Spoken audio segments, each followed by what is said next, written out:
I'm Megyn Kelly, live in New York City. And tonight, backlash over an offensive tweet from MSNBC. The network backing down after suggesting conservatives are all racist. But is the damage done? Brent Bazell and Joe Trippi on the political fallout and the social media explosion over this. This hearing is assert a high-tech lynching for uppity blacks. We'll investigate the real story behind a new documentary about Anita Hill and Clarence Thomas. Why now? And then, You deny that you're a man who wants to redistribute wealth? Absolutely. You deny that? Absolutely. it's O'Reilly and President Obama, round 3. Bill joins us tonight with a sneak peek of what he's planning when he speaks with Mr. Obama. And an 11-year-old selling cupcakes to earn some extra money. So why did the government shut her down? She's here.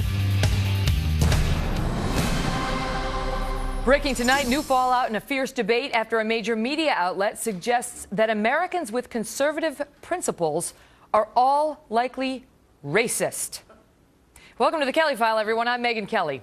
This latest insult was somehow motivated by this touching commercial about Cheerios. Hey, Gracie.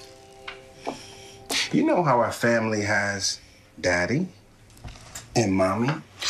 And me. Yeah, that's right. Pretty soon, you're gonna have a baby brother. And a puppy. That MSNBC tweeted this last night, quote, "Maybe the right wing will hate it, but everyone else will go, aw, the adorable new Cheerios ad with a biracial family." Well, that ridiculous message evoked an immediate response from conservatives across the country. Conservative columnist and mother of interracial children, Michelle Malkin, tweeted out, quote, "Hey, MSNBC jerks. This is hashtag my right-wing biracial family. We love Cheerios. Enough with your race card crap." Then, Michelle calls for other families like hers to speak out, and that set off a social media firestorm like this one, this tweet that got sent out. "Stop the hate, celebrate diversity in views, too." In other words, diversity in people's political views. And this, "I love hashtag my right-wing biracial family." In just hours, hundreds of messages like that one went out. The cable network took the offensive tweet down eventually and set out an apology. But this morning, it was not over. The Republican National Committee demanded a formal apology and threatened to boycott the network. This afternoon, MSNBC's president, Phil Griffin, released this statement, writing in part, quote, "The tweet last night was outrageous and unacceptable. We have dismissed the person responsible for the tweet." Now, however, there are suggestions that this latest controversy is part of a larger narrative, one tied to our national politics and one that goes well beyond a cable channel. Tonight, we've got with us Brent Bazell. He's founder and president of the Media Research Center, and Joe Trippi, who's a former Democratic presidential campaign manager and a Fox News contributor. We also have a couple of other special guests who we're going to bring up in one moment, but we're going to start with Mr. Bazell. Brent, good to see you. And so the cable network is saying this is what they tweeted out last night after it must be said, Michelle started the firestorm by calling people's attention to this online that she started. So she amped up the pressure. Then regular Americans amped up the pressure. Then went out a corrective tweet saying that was offensive and stupid, and, quote, "That's not who we are at MSNBC." Your thoughts? It is who they are. It's very nice that Phil Griffin finally apologized for something, and it's good. But it's not that it's unacceptable. It is acceptable, and that's the problem, Megyn. This is a network that once a week has a scurrilous personal character assassination attack against conservatives. This isn't an off-the-cuff thing. If Phil Griffin were going to apologize, he has to apologize for virtually every single major figure on MSNBC that has done things like calling Mitt Romney, the KKK, accusing him of being associated with the Grand Wizards, Ed Schultz calling Laura Ingraham a slut. You and I talked about Chris Matthews suggesting somebody put a pellet in Rush Limbaugh's head and blow his head off. And, you know, Martin Bashir, think about this. Martin Bashir, who suggested in a produced piece on MSNBC that someone should defecate in Sarah Palin's mouth. It took him 19 days to resign, and Phil Griffin, the same Phil Griffin who apologized, praised him the day he resigned. You know, the interesting thing to me is that they came out and said that they acted immediately and that they fired the tweeter, and suggesting that this tweeter is sort of a rogue employee. But then it was called to my attention that, because to be honest, Brent, I don't watch that channel. I don't have time. I've got 3 kids, right? So I don't watch that channel. But in any event, it was called to my attention that Chris Matthews over there has gone through a litany of similar comments to what that one unidentified tweeter sent out. And that's just one of their hosts over there. I mean, you mentioned Martin Bashir, now he's been fired and so on, but Al Sharpton's engaged in some serious accusations as well. But here's a couple of Chris Matthews highlights. The physical rejection of Barack Obama as an African American. That's how he described how Republicans responded when Chris Christie hugged the president. It was a physical rejection of Barack Obama as an American, African America. They said Charlie Crist, he said, got knocked out of the Republican Party for physical contact with this president. It's tribal. He said, I've got to believe it's ethnic with these people who criticize the president. He said that the opposition to Obamacare, Tom Coburn's objections, Ted Cruz's statements, they never say their problem with Obama is that he's black, but look at the pattern. And on it goes. He's not fired. He's an on-air host. I'm glad you're bringing it up, because this is the MO of that network. Over and over and over and over again, they've accused Republicans and conservatives of being racist because they oppose the policies of Barack Obama. This is, somebody once said that the worst form of, and the only thing worse than anti-Semitism is the false charge of anti-Semitism. The only thing worse than racism is the false charge of racism, and that's what they're guilty of. So, Phil Griffin, I don't really accept that apology, because you have a network that is dedicated to character assassination, and you're doing nothing about it. Not every host over there is this way, but some of the more prominent ones are. And the question is, what, if anything, is going to be done with it now that it's reaching critical mass on something like this? Brent, good to see you.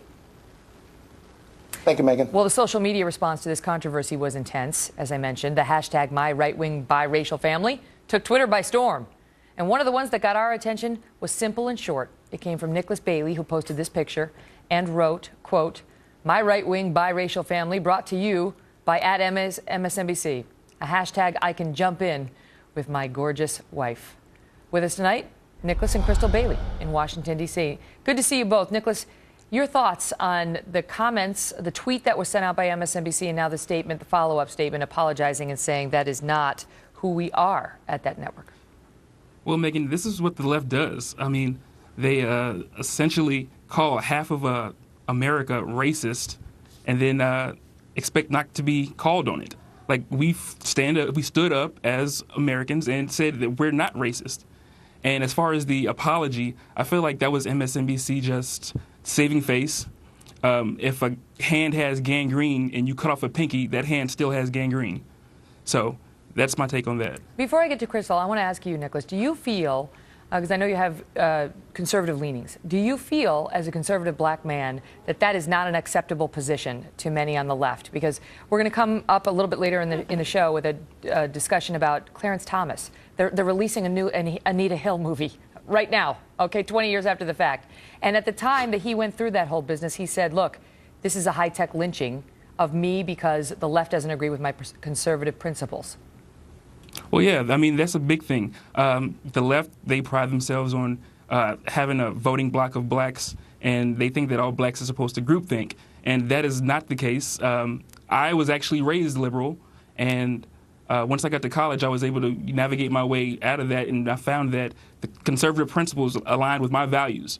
And I was one that made it. It was a natural transition for me, but everybody doesn't have that, and that's why it's good to have avenues where people can actually get to somewhere where they can find out more information about conservative principles. That's like what Morehouse is doing down there in Atlanta. And Crystal, let me ask you, because the left, many on the left pride themselves on being very accepting of many things, of people who are different, of people who make different lifestyle choices, certainly of interracial marriage. That would be one of the things that they say that they stand for and are accepting of.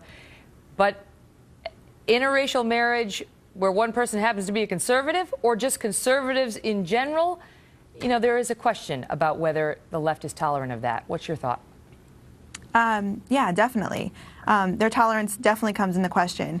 I think with the tweet, they thought maybe it could be swept under the rug, that maybe we wouldn't notice it wouldn't offend people, but we were definitely offended, maybe in different ways, because Nick's a little more professionally offended. Me, it hit close to home just because we're newlyweds, we're newly married. Soon we're going to be bringing a family into this world, and I feel like we're already fighting so many stigmas that fighting the stigma of being a biracial couple, a conservative biracial couple, that it doesn't exist. Well, we're here, and I don't want to bring kids to where they feel like they're fighting the same stigma. So, I mean, if we can say something to stop it now, that's what we would want to do. Yeah, because the message in that tweet was to your future children, oh, you know, all the right-wingers in this country are going to be looking disapprovingly on this type of a family, which is why people got so outraged at that message. Thank you both so much for being here. Thank you so much, Megyn. Thank you so much. Also with us tonight, Joe Trippi, who's a former Democratic presidential campaign manager and a Fox News contributor. Joe, what is your thought on it? I mean, we're generalizing in these, because these are quick segments, the left, the left, the left. Not all of the left agrees with this kind of thinking and this tweet and these messages. No, not at all. In fact, you know, what would have been good is to see some on the left denouncing this, like, and joining in some of that tweeting. This is just not. There's nothing you could. Everything Brent said was true. None of those things are things that they should have said, and this clearly was a huge. I mean, just a huge brain-headed, stupid thing to do. But where does it come from, I don't understand Joe? Where does it come from? Because you heard me asking the earlier guest, is it that some liberals are so accepting of anyone who is different, except if the difference is conservative principles? I really don't know where it comes from. Part of this is, I think, that, you know, I look at whoever tweeted that thing, and I sometimes think, well, gosh, could I do something that stupid someday? I mean, I tweet all the time, and I know half of our viewers, or a majority of our viewers, think everything I tweet is stupid. But I mean, I just don't understand how you could even let that tweet go. I mean, as the person who sent it, it was just abhorrent, just way across the line. And I don't know where it comes from. And they have had many of these problems here at MSNBC, you know, over the last year. But it's beyond MSNBC, now. Okay? So we cited a couple of examples. But the knee-jerk instinct to accuse conservatives of racism. I mean, that they saw this ad and they said, oh, the conservatives will hate it because it's a black man and a white woman together in a family.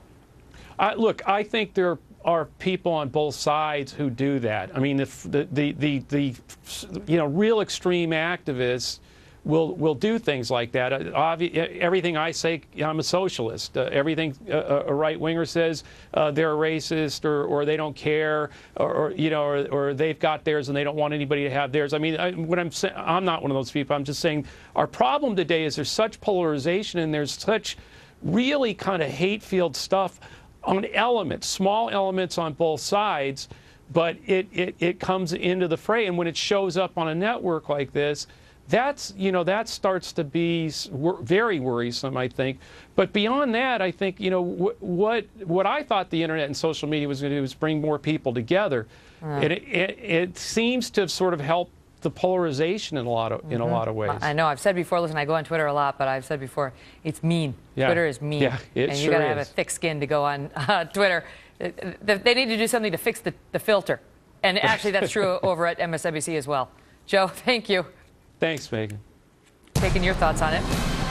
Follow me on Twitter, at Megyn Kelly. I'm never mean. You'll only see nice things coming out of my Twitter account. Also breaking tonight, we're getting the first details on a new proposal from House Republicans to reform the nation's immigration system, including a pathway to citizenship for some illegal immigrants.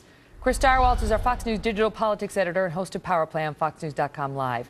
Lots of talk about this today, about the House Republicans finally coming up with a plan. Are they on board? Is immigration reform about to become a reality in this country?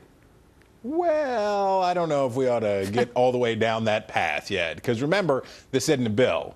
This is a statement of principles, and these are general ideas that the Republicans in the House think, or the majority of Republicans in the House think ought to be in immigration legislation. And the reason it probably is not going anywhere, especially in the United States Senate, is the first one. And the first one says, don't do anything until everything is secured internally and on the border. That's a no-go with Democrats in the Senate. There's no chance of them accepting enforcement first. So this looks like this isn't going to be any kind of a law anytime soon. Okay, but then why do you have people like Ann Coulter who